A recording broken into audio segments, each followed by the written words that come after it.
Welcome on the show today as we run towards 3 weeks of meet and greet with some people who want to lead Nigeria. I've decided to bring on set someone who is a cleric. Why did I decide to do that? Because it's someone who doesn't take sides, just like we don't on this show. We just present all sides of the situation. And at least I can feel free to discuss the state of the nation with this man, especially because he's written a book which I believe is truly beyond ideas, like the title says. This book is more than 500 pages. I haven't finished reading it, but the little that I have seen, and knowing the pedigree and the work that this reverend gentleman has done, I know that he's in the best position to be our guest today on Seriously Speaking. I'll be right back if you don't go away. My guest today is the Bishop of Ekiti Diocese of the Catholic Church of Nigeria. Now, he was born in Ibadan, but he became bishop in Ekiti in 2008. He was made a priest in July 2007. 1987, my writing. It's my pleasure to welcome the Most Reverend, His Grace, the Archbishop of Ekiti, Reverend Father Felix Ajakaye. Thank you very much, Ma, and viewers at home. Please let me first say that in the Catholic Church, the archbishops are addressed as Your Grace. Yes. An archbishop is His Grace or Your Grace. Then the bishop, My Lord, or Your Lordship. Education. Or Your Lordship. And also... So for today, how should I address I'm not an archbishop. You're a bishop. I'm a bishop, and you can just bishop or whatever you need to call. But I'm amazed at your humility, though. I mean, is it a function of your person or your work? I grew up in a very humble home, and my father was a catechist in the Catholic Church until he died in 1994.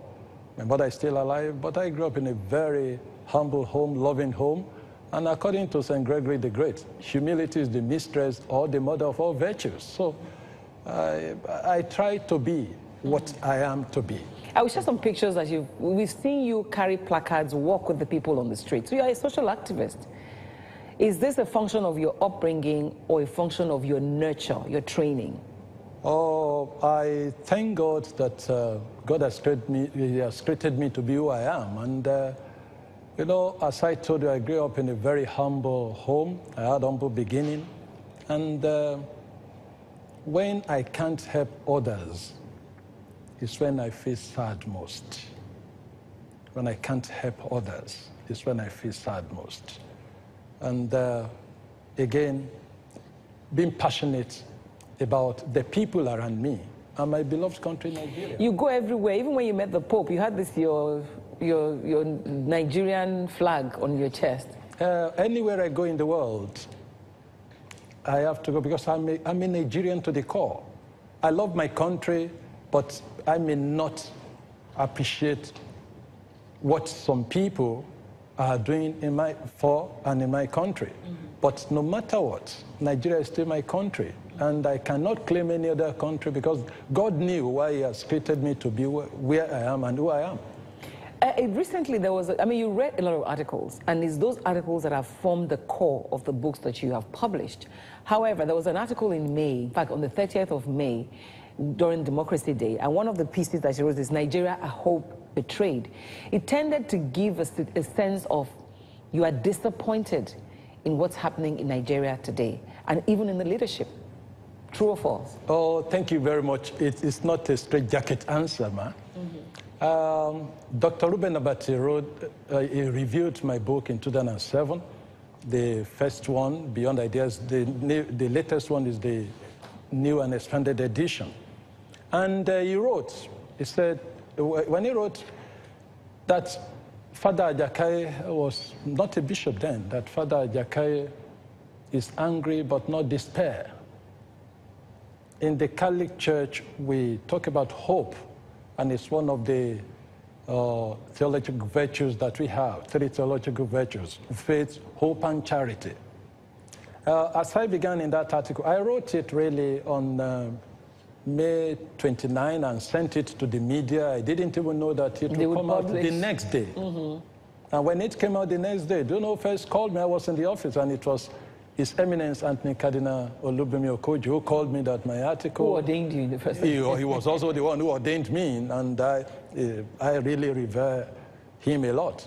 He called me, and I had to send for the papers to buy, and many people were calling me too, social media and all the rest. So I began that Nigeria, a hope betrayed.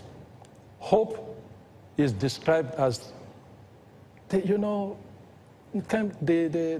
general feeling that some desire will be fulfilled. And that was the feeling our forebears, fathers and mothers of those who fought for the independence. That was what they had in mind.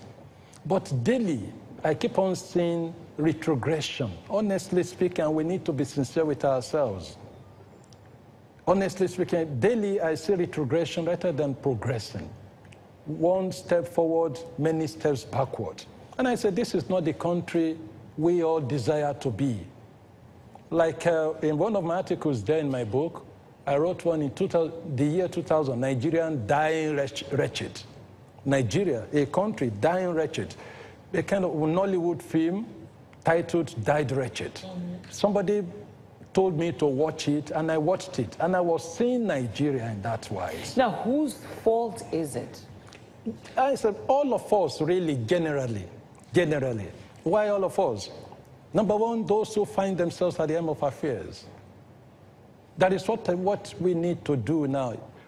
Media in particular, investigative journalism, not one-chance journalism. What is one-chance? One-chance journalism, in Lagos, we see some drivers who come, one chance. You're not sure of the destination. Exactly. And again, I also learned that some tend to be criminals. But when you say one-chance journalism, you publish an article or you publish a news item, there should be follow-up stories. This is what I'm talking about. And as I said, we as well. There is a law that people, Okada riders, should put on helmets.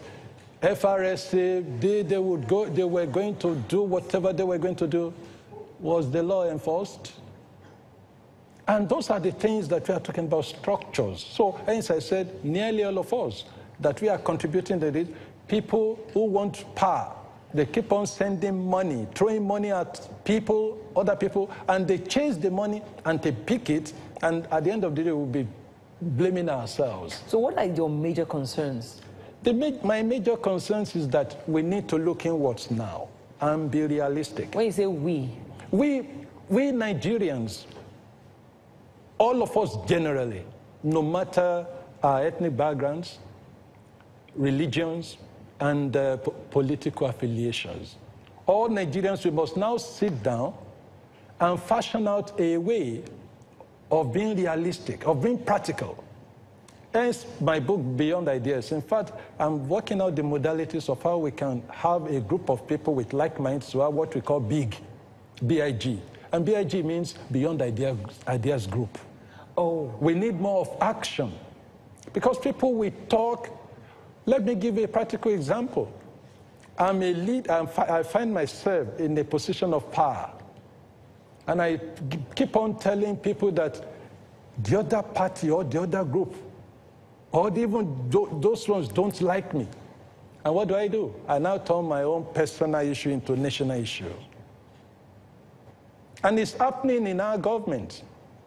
It is only when it affects them, then they will hold, the National Assembly people would hold meetings, they will call themselves together, joint National Assembly meeting to discuss their own personal issues, and they will turn them to national issues.